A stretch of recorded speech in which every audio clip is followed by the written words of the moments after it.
The mission of the Inattentive ADHD Coalition is to ensure that children with inattentive ADHD are diagnosed by the age of 8 and that adults with inattentive ADHD receive prompt and accurate diagnosis when seeking help. To learn more about our mission and how you can help, visit iadhd.org. My name's Pam Esser. I'm the executive director of ADA Southern Region. We've been around since 1987. Our support groups are free with some really great speakers. Since they're virtual, we can pull in people from all over. So if you've got a topic or something you're interested in, let me know and we will try and schedule it. Tonight, we'll be talking about the ADHD game of life. Catherine and I are both adults who were diagnosed later in life. I was diagnosed when I was 49 years old, and that was 30 years ago. I'm the executive director of the Inattentive ADHD Coalition, and I recently authored the book that I'm showing here, Living with Inattentive ADHD, released on August 29th. Thank you, Pam, for introducing us. And I'm so happy to work with Cynthia. I admire her so much. At 80 years old, she wrote her first book after being an organizer and activist for ADHD. And we met just a few months ago, and it's just been really great to collaborate with her. I am a journalist and author. I've co-authored and authored about a dozen books, 3 of them on ADHD, including this ADHD family memoir, Buzz, which was the story of how after my 9-year-old son got diagnosed, I was diagnosed at age 48. We were really at odds with each other. It's a book that tells about how I learned about the disorder with the idea of trying to make our relationship better. So, what we're going to try to demonstrate is that ADHD has a lot of variety to it. And that's why we say if you saw two people with ADHD, no two people are the same. Some people end up thinking their ADHD is a disability, while other people end up saying it's only a difference. We're going to try to explain to you why that might be. To start with, we're going to briefly review some background information about ADHD, and then we're going to get into showing you the game, ADHD game of life. I think everybody here is familiar with what ADHD is. It can involve very serious distraction, which, if you look closely at this picture, you will see an example thereof. At last count, some 6 million US children had it, and 5% of adults, and anywhere from 6 to 16% of children, depending on the state, are diagnosed with it. It's an affect every sphere of your life. More boys are diagnosed than girls, but by the time they get to adulthood, it's 1-to-1. So there's a lot of information about girls slipping under the radar because most of us have inattentive ADHD. Boys, like my son, act out and get in trouble. They get diagnosed, which can be an advantage. One other thing we wanted to bring out is that ADHD is highly genetic. There's no test for it. It's done mostly with rating scales or just a clinician evaluation. The DSM, which is the Diagnostic Statistical Manual, which is what guides clinicians in determining if someone has this diagnosis, lays out 18 symptoms for ADHD. We'll go through those 18 symptoms. If you have most of the inattentive symptoms, you're diagnosed with inattentive ADHD. I had all 9 of the inattentive ADHD symptoms. I also had a few of the hyperactive and impulsive symptoms, which we'll be showing in a minute. But I think it's up to the person themselves to see which camp they go into because none of it is so well defined. There's just overlap. I'm mostly the inattentive type because I'm more introverted. I don't have the high energy that the hyperactive impulsive types have, but I do have some impulsive traits and I do like risk taking. But I feel like my general affect is more being an inattentive person. Now, Catherine has the combined type. Can you tell us, Catherine, which ones of these you relate to? Almost all of them, although I've got a lot of hyper focus. I don't really find it difficult to stay on task if it's something that really interests me. But pretty much all of those, I've got a multi-symptom kind of condition, but also very hyperactive.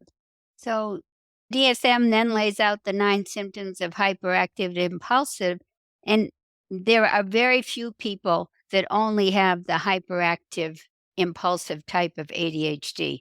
Most of them are either inattentive type or combined type. They have symptoms from both categories. What they find with adults, that often as they age, they tend more towards the inattentive type as their physical hyperactivity slows down or they don't put the energy into being so restless. The other point I want to make is that which symptoms you have and the severity of those symptoms can vary with the child. So I want to show you 4 different children and the hands they were dealt. Hank has all 18 symptoms. Henrietta has 6 of the symptoms and they're all the inattentive type. Ivy has 2 inattentive symptoms and 4 hyperactive impulsive symptoms. And Ivan has 4 inattentive symptoms and 7 hyperactive impulsive symptoms.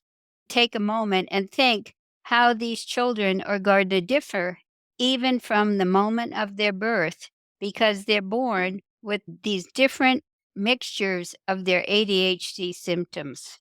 When children are born, besides their ADHD, they're also born into environments. What are the possible good things that children could be born into? We are going to call these their assets at birth. When Catherine and I were discussing this, we realized that both of us had almost all of these assets at birth. Which explains why we've gotten to this old age. I came from a New England family. Although I guess I felt loved, I felt cared for, but our family was not one that was very emotional. I wouldn't say beyond an occasional hug that my parents were always telling me they loved me. Now we're learning how important it is to be loving and hugging and talking to your children about how much you do love them. But I was brought up without that, but I still think I felt very secure in my family. Another thing is that both our dads had undiagnosed bipolar disorder, which isn't that uncommon in families with ADHD. For my part, though I was blessed with all these cards, and this is something I talk constantly about with my siblings, we had an outwardly very stable family and a very close and loving family, but one that was very chaotic behind closed doors. I think this might be also common in families where there's ADHD in the gene pool. My dad was an alcoholic, so it was chaotic, and yet we had social capital and resources and good schools and all those things that can be important in helping a kid be resilient. I didn't have excellent public schools. I question whether I was physically healthy. I don't recall, but my parents sent me into Children's Hospital in Boston for a week of observation. I ended up being diagnosed with either Huntington's chorea or rheumatic fever, and I was on penicillin for 5 years.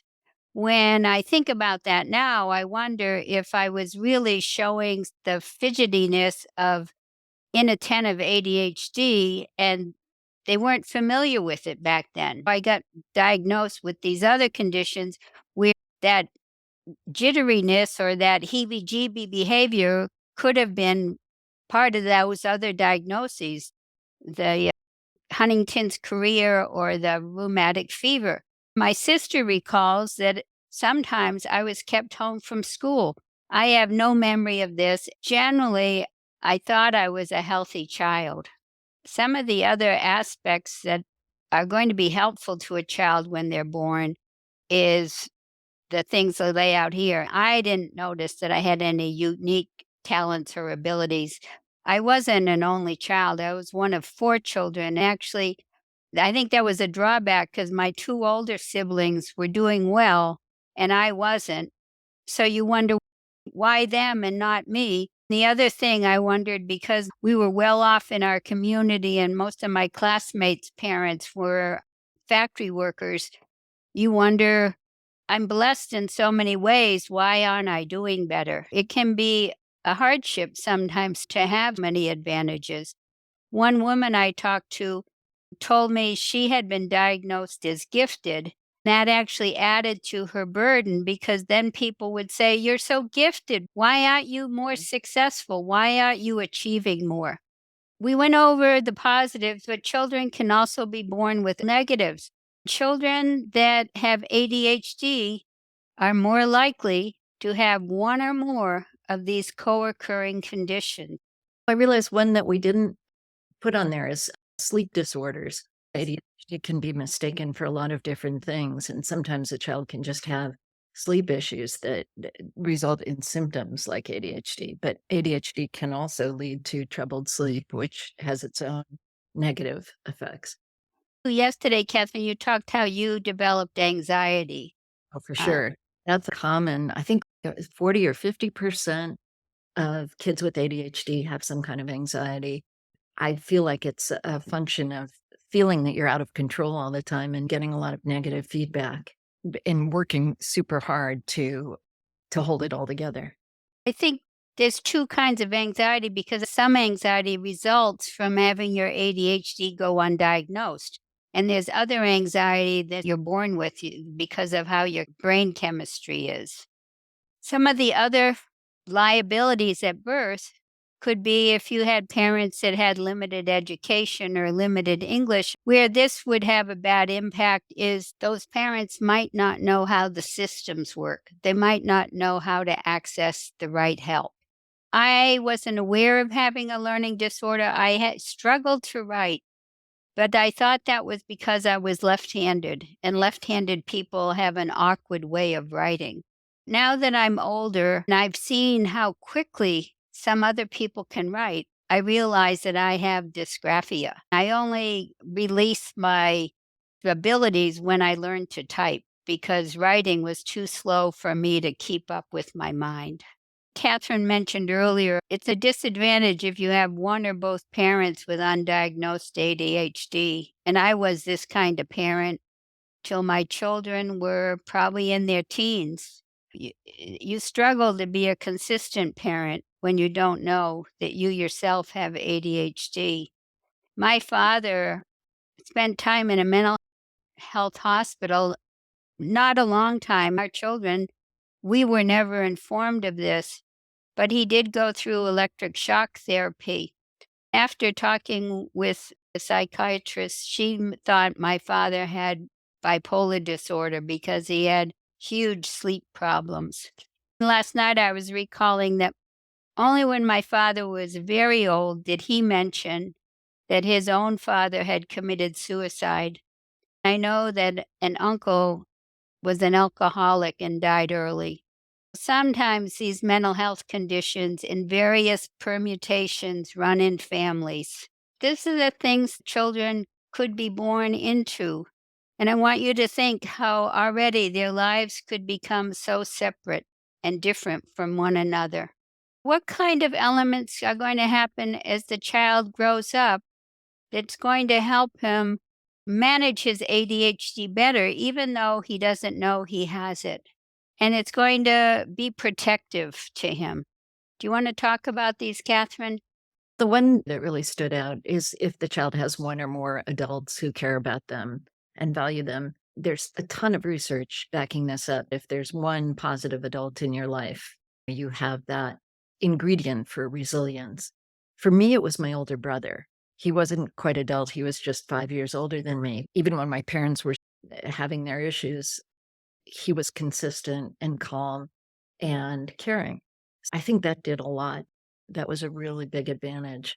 As a mother, one of the lessons that I learned is that if you see your child doing anything positive, a child with ADHD, because they're getting so much negative feedback from the world, if there's anywhere that they seem to have a skill or where they're really drawn, good athlete, whatever, you fan that flame as much as you can because there's got to be one aspect of their life in which they get positive feedback.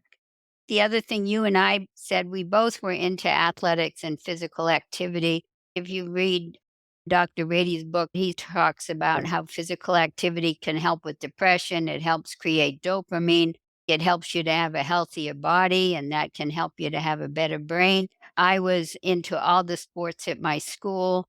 When we talk about the children having an adult in their life, I'm amazed when I talk to adults. They will remember someone who said something to them that inspired them. Dr. Hallowell says when he was in private school, someone commented on an essay he wrote and said, "You should be a writer." That alone was something he held on to. A man we talked to the other day was not getting good guidance at home, but he worked in a bicycle shop and said, "I would love to fly helicopters." Said, "Why don't you go do it?" And he kept after him, so it motivated the boy to go out and do it. When I've talked with people as to how they became successful before they even knew they had ADHD, they said, "I was determined." It was just something in their makeup or something in their training. Some of these children said that they learned discipline because they took ballet or were playing the cello. My granddaughter doesn't have ADHD, but she's been involved in cheer, which those of you in Texas probably know that's a big thing with young girls. It's been wonderful for her because she's learned so much self discipline. Those are good things to be putting in a child's life, whether you know they have ADHD or not. But it's more important when they have ADHD. For me, I didn't have girls my own age in my neighborhood, but we had a neighborhood gang, so I was included in that. Sometimes I felt very lonely. I would end up being a tomboy and playing with my brother's friends, and they were 3 years younger. When I went into junior high, I made one really good friend, and that made a huge difference. It's just important that we keep learning everything we can do to create an environment that encourages the validity of a child's existence. If we don't do this early, we are going to have problems. And Point we're trying to make that early diagnosis and early treatment is essential. That's what Well, is going to make a big difference. What elements will diminish a child's life? trauma is a huge one. And I'm sure many of you have heard about the early childhood traumas that can greatly affect your life and how incredibly common they are. Surprisingly common, things like divorce or substance abuse in a family or violence in the home. That particular slide is hard to read, which is why I'm reading off some of it. But that's a very strong one for lifelong impacts. The one about the child is often criticized by teachers or parents. I'm sure you've heard that calculation that a child with undiagnosed ADHD is criticized at least 20,000 times by the time they graduate from high school. When we've been interviewing men and women who weren't diagnosed, it's amazing how, even as adults, they hang on to the exact words that some teachers said to them. One man told me what a soccer coach had said to him. Someone else told me what a counselor told him. Don't bother applying to college. You're not college material. Earlier, when we were saying how important it was to have a good mentor, it's also important not to have people in your life who are always criticizing you and putting you down. Almost everyone I've talked to with ADHD that goes undiagnosed said that they felt different all their lives. They felt different and misunderstood, and they didn't understand why. As adults, they're often saying the diagnosis of ADHD is not the problem. Not knowing I had ADHD was the problem. Once they had that knowledge, they know how they function. They know what is going to help them. The parents will know that. I think that's a key thing is we learn to diagnose children early, but we also learn a good way to explain the diagnosis to them so it makes them feel empowered and enabled. Is there any other input on these two cards? Is there any input on these positives in a lifetime or the negatives during a lifetime? Any thoughts? the one thing that I want to go back to was trauma. Trauma is not to be treated cognitively. The human body and the brain are holding all these memories. and they begin to affect. We have to become more trauma informed because the body is involved. You really see that with children with symptoms of ADHD because they have a faster reaction to emotional input. So you're saying that their response to trauma is more intense? That is literally the vanguard of individuals with symptoms of ADHD.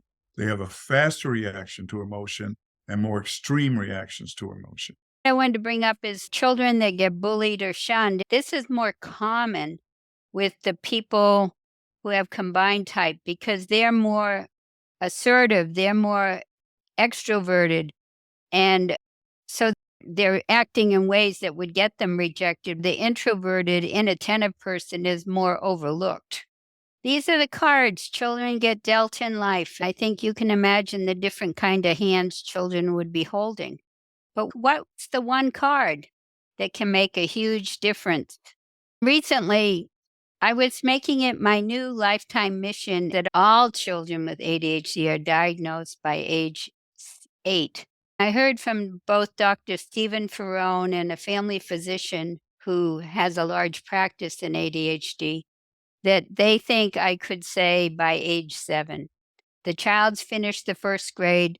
They've been in a structured situation where the school teacher can observe them all day long, observe them with a whole glass of other children. They can recognize the children that are off the bell curve. We're not saying we want the teacher to say this child has ADHD or this child has the inattentive type of ADHD, but they could be saying to parents, this child needs an evaluation because they're not where I would expect a child of her age or his age to be. I really think 7, 8, 9 also is an age where kids' friends start treating them differently if they're different. Up till that age, kids get along okay as a mother. And talking to a lot of parents, I really noticed that seems to be a critical age for my son. That was the age in which suddenly, from having a lot of friends, he went to not being invited to birthday parties. That's when he got his diagnosis. The diagnosis by itself is not very helpful.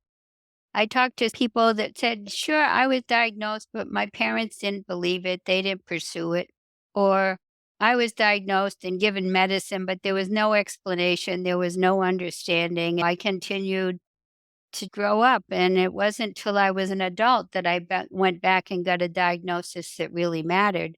We have what we call the enhancement cards. After diagnosis, these are the elements that would be almost essential to make the diagnosis have a lot of meaning. We always ask, would an earlier diagnosis have made a difference? One person gave me an answer which I've been thinking about. He said, only if it had been explained the right way. That's what I'm going to be giving more thought to. What is the right way to explain it to a child so they don't feel diminished and they don't feel discouraged? They feel like, yes, I have this thing. My brain functions differently, but I can learn to manage it and I can be successful. That's what we want the parents to know.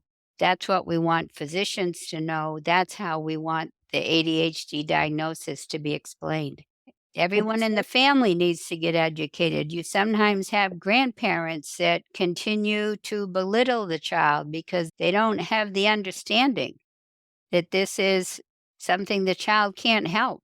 Some people seem to be very proud when they say, I don't give my child medicine, and they never even tried it. We know that medicine is the most effective treatment for ADHD. With any other health problem, would you say to the doctor, I don't want the best treatment. Let me try the ones that we're not sure about. Let me try the ones that get advertised the most. Let me try the one my friend is recommending. No, we want parents who are willing to accept the best practices. We know that not all medication is helpful for children with ADHD. This is true for adults too. There's about 20%, I think, that don't ever find a medication that helps them.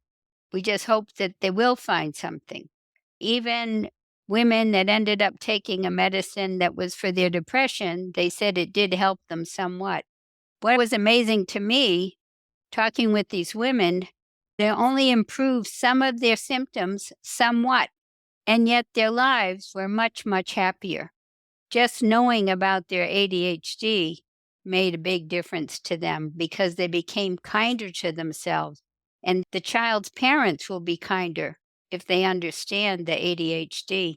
If the parents help the child with routines and habits, posting things, putting the signs up around the home, even adults do this for themselves. This is self explanatory. The child doesn't get pointed out.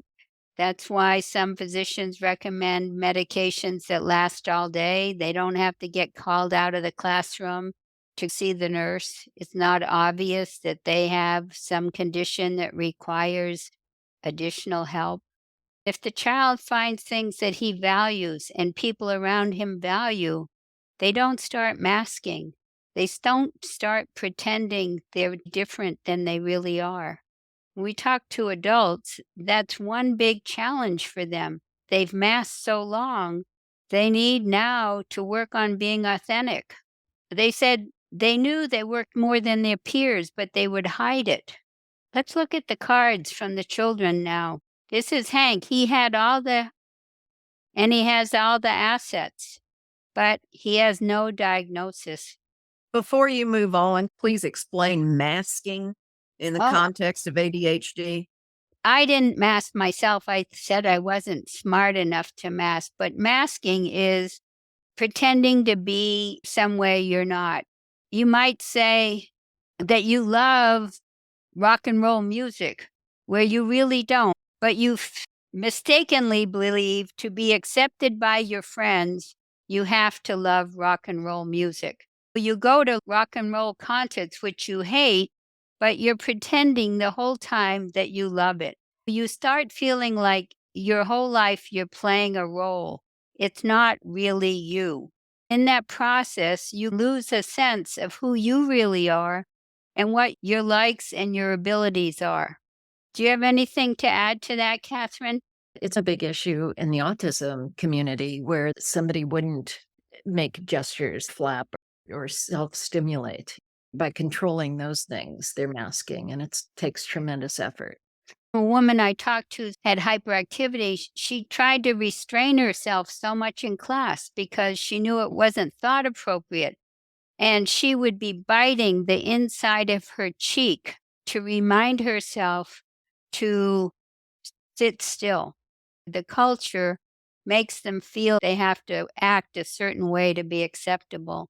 The saddest thing I think you could hear a child say is, I'm sorry, Hmm. because they're really saying, I'm sorry for being who I am. Sorry, that's emotional for me. Oh, Okay, so here's Hank. Here's Henrietta. She had fewer symptoms. The colored cards are her assets, but she has a lot of liabilities. She doesn't get a diagnosis either. Here's that the early didn't have a lot of symptoms, but maybe they were severe. He has assets, but he has liabilities. He gets diagnosed. Wonderful. But her parents deny the diagnosis and don't pursue treatment. And this is the ideal, of course. Here's Ivan. He had a lot of symptoms, but he had a lot of assets. Then he got diagnosed, and he has all the enhancement cards. Which child would you want to be? somebody mentioned how hard it is when children don't know because then they think there's something really wrong with them. Sometimes they think they're crazy or stupid or whatever, and how devastating that is. If your child has a cold or the flu, you explain it to them, and mental health should be the same thing. We just really need to get better at letting our kids know because, as you'd mentioned, I talked to adults and they said they thought they were stupid, even though they were told they had a high IQ. They figured it was a mistake because they couldn't possibly have to struggle that much at school compared to their friends if they were smart. That's a huge burden to carry around. Something's wrong with you that maybe you should have fixed it. I can't imagine all of the things that kids, especially, but adults too, wonder what's wrong with them. We just need to do a better job. Back to Ivy, I talked to adults whose parents knew and the parents didn't pursue treatment, and the adults are angry at the parents. The parents worried about stigma, or they said, I didn't want my child to be labeled. I love this comment someone put online. Would you rather have the labels of being lazy and stupid and stubborn than the label of ADHD? Yesterday, I asked GP Chat, are people with ADD as capable as people without ADHD? I really liked the answer GP Chat gave. Absolutely. People with ADD are just as capable as people without ADHD. While ADHD can present challenges related to attention, focus, and impulsivity and hyperactivity, it doesn't determine a person's overall capabilities, intelligence, or potential for success. If there's adults watching this who feel like I grew up with a lot of those liabilities and not many assets, how can I make my life better going forward?